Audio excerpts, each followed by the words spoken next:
साधारणपणे 15-16 ऑगस्टपासूनच मुसळधार पाऊस हे रायगडमध्ये, त्याचबरोबर रत्नागिरी, सिंधुदुर्गच्या काही भागांमध्ये सुद्धा आणि ठाणे, पालघर या संपूर्ण परिसरामध्ये, मुंबईसह आपल्याला पाहायला मिळतोय। मराठवाड्यामध्ये सुद्धा मोठ्या प्रमाणामध्ये तिथे शेतीचं असेल, पिकांचं असेल, अतिवृष्टीमुळे किंवा पावसामुळे त्या ठिकाणी नुकसान झाले।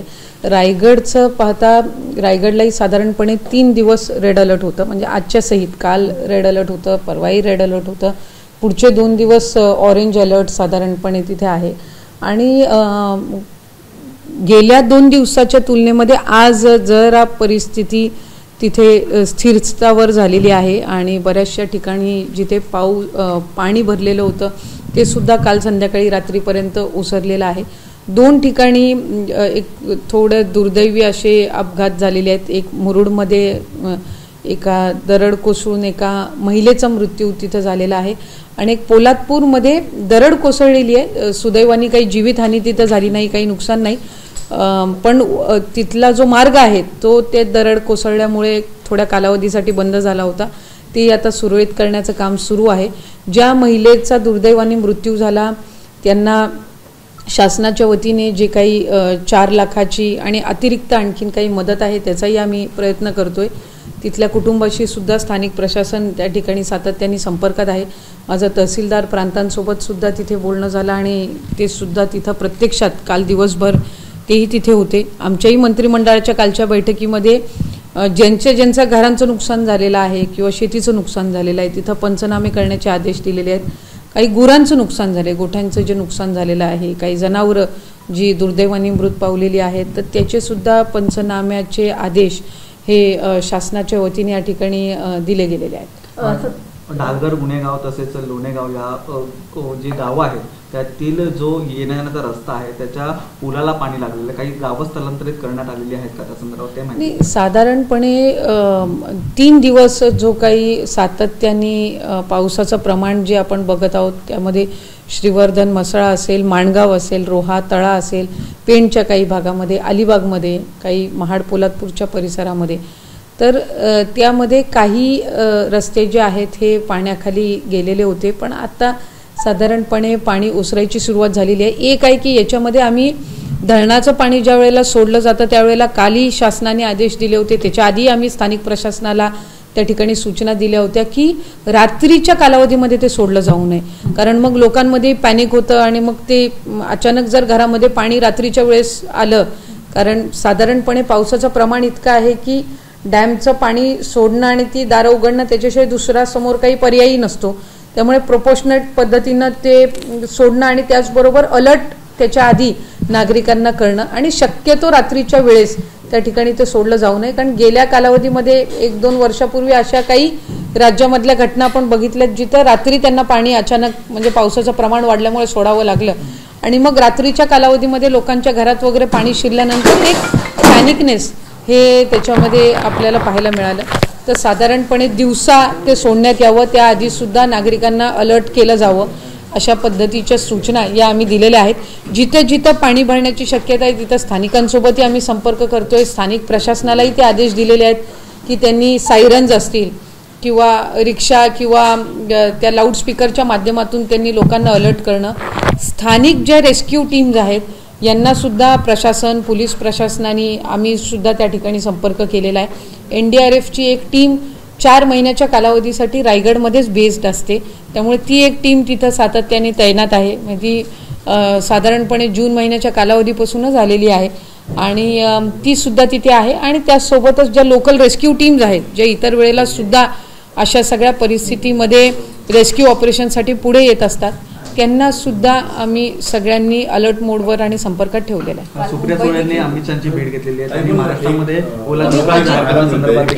पाऊस पडतो त्यावेळी तुम्हाला मोठा रायगडमध्ये फटका बसला, लॉंग टाइम काही उपाययोजना नाही। आता पावसाचं प्रमाण जर आपण बघितलं तर उदाहरणार्थ एक श्रीवर्धन तालुका असेल तिथे 102 mm पेक्षा जास्ती पावसाचं प्रमाण असेल, किंवा आता ज्या वेळेला साधारणपणे 3-4 वर्षाच्या पूर्वी ज्या वेळेला निसर्ग सायक्लॉन असेल, तौक्ते सायक्लॉन असेल त्यावेळेला सुद्धा तशा पद्धतीचे आम्हाला अलर्ट्स दिले गेले होते। जे काही स्थानिक प्रशासन म्हणून ज्या उपाययोजना करायच्या त्या आम्ही साधारणपणे करत असतो। त्यावेळेला बेस्ड रेस्क्यू टीम्स आमच्याकडे नव्हत्या. म्हणजे NDRFचा बेस कॅम्प किंवा SDRFचा बेस कॅम्प नसायचा. तो त्या 4-5 वर्षापूर्वीचे आम्ही अनुभव घेता गेल्या वर्षीपासून बेस कॅम्प तिथे एक NDRFचा असतो. म्हणजे कुठेही काहीही घटना घडली तर रायगडमध्येच तो बेस कॅम्प असला तर त्वरितच आम्हाला ते रेस्क्यू ऑपरेशन सुरू करता येतात. इतर ज्या स्थानिक रेस्क्यू टीम्स आहेत त्यांनाही आम्ही अलर्ट मोडवर ठेवतो. जसं की ज्या वेळेला काही भागांमध्ये काल पाणी भरलं त्यावेळेला रेस्क्यू टीम्स असतील, त्यांच्या राफ्ट्स असतील, त्या पोहोचल्या. तिथे लगेचच आम्ही पाणी वाढायच्या आधीच लोकांना स्थलांतरित करून त्या ठिकाणी आणलं. त्यामुळे अशा पद्धतीच्या उपाययोजना करत असतो. शेवटी निसर्ग आहे, नैसर्गिक आपत्ती आहे. आपण लोकांना अलर्ट करणं आणि कमीत कमी जीवितहानी आणि नुकसान होणं ह्या गोष्टीकडे प्राधान्य साधारणपणे देत असतो. आता एक माहितीच्या अधिकारातून एक माहिती समोर आलेली आहे की जवळपास 12,000 पुरुषांनी लाडकी बहीण योजनेचा लाभ घेतलेला आहे. त्याच्यामुळे सरकारला 162 कोटी रुपयांचा चुना लागलेला आहे. मी याआधी सुद्धा अनेकदा या संदर्भामध्ये आम्ही म्हटलेलं आहे की लाडकी बहीण योजनेच्या बद्दल चांगलं आणि वाईट दोन्ही पद्धतीचे ऑब्सेशन्स लोकांना झालेले आहेत आणि त्याच्यामुळे बऱ्याचशा कालावधी म्हणजे काही ना काहीतरी त्याच्यामध्ये काढायचं आणि ही स्कीम कशी चुकीची आहे तो एक प्रयत्न हा सातत्याने होत चाललेला आहे. आम्ही त्या संदर्भात आधी माहिती दिली की जे आम्हाला IT डिपार्टमेंटनी ही माहितीच्या अधिकारात म्हणजे डिपार्टमेंटनीच दिलेली माहिती आहे. ही काही नव्याने कुठं आलेली माहिती नाही आहे. ज्या वेळेला माहितीचा अधिकार हा डिपार्टमेंट किंवा त्या विशिष्ट विभागाकडनं किंवा त्या संबंधित सेक्शनकडनंच ती माहिती मागवली जात असते. जी आहे वस्तुस्थिती ती माहितीच्या अधिकारातून समोर आलेली आहे. त्याच्यामध्ये काही असं नाही आहे की नव्याने काहीतरी शॉकिंग कुणीतरी शोधून काढलेला आहे. 12-14 हजारचा डेटा हा आम्हाला IT विभागाकडनं मिळालेला आहे. आम्ही त्याचं बायफर्केशन करत आहोत की त्या 12-14 हजारमध्ये अशा महिला आहेत का की जे जेन्युइन लाभार्थी आहेत पण त्यांचे बँकमध्ये अकाउंट्स नव्हते म्हणून त्यांनी त्यांच्या घरातल्या पुरुषाचा अकाउंट दिलेला आहे का, किंवा असे काही आहेत का की ज्यांनी दिशाभूल करून तो लाभ घेतलेला आहे का. याचं सविस्तर बायफर्केशन आल्याशिवाय आपण ते चुकीचंच आहे का योग्यच आहे अशा पद्धतीचा निकष त्या ठिकाणी काढणं हे चुकीचं आहे. नाही, साधारणपणे त्यांना क्रॉस व्हेरीफाय करावं लागेल. शेवटी महिलेचं अकाउंट हे महिलेकडेच असलं पाहिजे. त्यावेळेला 28 जूनला ही ज्या वेळेला योजना जाहीर केली 1 जुलैपासूनच फॉर्म्स भरण्याची इतक्या मोठ्या प्रमाणामध्ये होती. मला आपल्या माध्यमातून सांगायचं की 50 लाख असे अकाउंट्स आहेत ज्यांचं आधार सीडिंगच नव्हतं, जे या योजनेच्या निमित्ताने करण्यात आलं. म्हणजे त्याचा बेनिफिट त्यांना ह्या स्कीम पुरतच नाही, पुढेही त्यांचं जे आधार कार्ड आहे ते त्यांच्या बँक अकाउंटला सीडेड राहणार आहे. पण असे काही असतील ज्यांचं कदाचित स्वतःचं खातं नसेल, घरातलं एकच खातं असेल पुरुषाचं आणि त्यांनी ते त्यांच्या फॉर्ममध्ये भरलेलं असू शकते. काही असे असू शकतात की त्यांच्याकडे तो रॉ डेटा आलाय पण तो क्रॉस व्हेरीफाय आम्हाला ग्राउंड लेवलला करणं गरजेचं आहे. त्यामुळे या सगळ्या बाबी आहेत जिथपर्यंत आमच्याकडे त्या संदर्भातला फायनल डेटा आणि बायफर्केशन येत नाही त्यामुळे त्याबद्दलची टिप्पणी किंवा एखाद्या कन्क्लुजनला आपण येणं हे काही योग्य राहणार नाही. त्यांनी जी काही भेट घेतली ही त्यांच्या खासदारांच्या समवेत त्यांचे काही स्थानिक प्रश्न असतील त्या संदर्भामध्ये घेतलेली असेल. त्याच्यामुळे ते राज्याचे देशाचे गृहमंत्री आहेत. देशाचे गृहमंत्री आणि जे सुप्रियाताईंच्या सोबत जे सगळे भेटले हे सांसद आहेत म्हणजे खासदार आहेत. त्यांच्या मतदारसंघातले काही विविध प्रश्नांच्या संदर्भात ते भेटलेले असतील. त्याच्यामुळे त्याच्यामध्ये अधिकचं काही भाष्य करणं हा माझा नैतिक अधिकार सुद्धा. काल कॅबिनेट झाली आणि कॅबिनेटमध्ये डीपीडीसीच्या निधी संदर्भात जो चर्चा झालेली आहे आता कुठेतरी सूत्र ठरलेलं आहे त्यामुळे ती अडचण दूर झाली का कमी जास्त निधी भेटल्यानं. विषय निधीच्या त्या संदर्भातला नव्हता म्हणजे वाटपाचा नव्हता.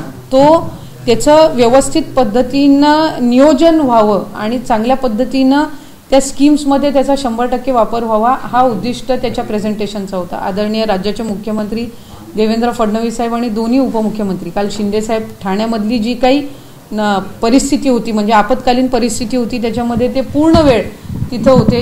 अजितदादा आणि बाकी इतर मंत्रिमंडळ आम्ही सगळेच त्या वेळेला कॅबिनेटमध्ये होतो.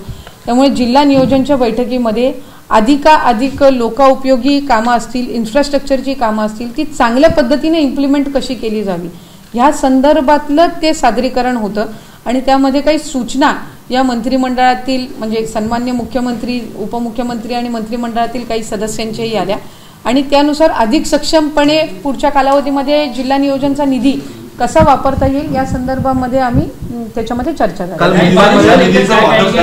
शेवटचा प्रश्न या निधीचं वाटप करण्यासाठी तुमच्या जिल्ह्याला पालकमंत्री कधी मिळाले? नाही त्याच्यासाठी वाटप करण्यासाठी पालकमंत्री असलाच पाहिजे अशा पद्धतीचं काही नाही. आज नाशिक असेल रायगड असेल स्वतः मुख्यमंत्री, दोन्ही उपमुख्यमंत्री त्यावर लक्ष ठेवून आहेत आणि या गोष्टीचा मी उल्लेख याआधी सुद्धा केलेला आहे की पालकमंत्री जरी नसला तरी जिल्ह्यावर निधीच्या बाबतीतला कुठलाही अन्याय होणार नाही, ही दक्षता तिन्ही नेत्यांनी घेतलेली. एबीपी माझा, उघडा डोळे बघा नीट.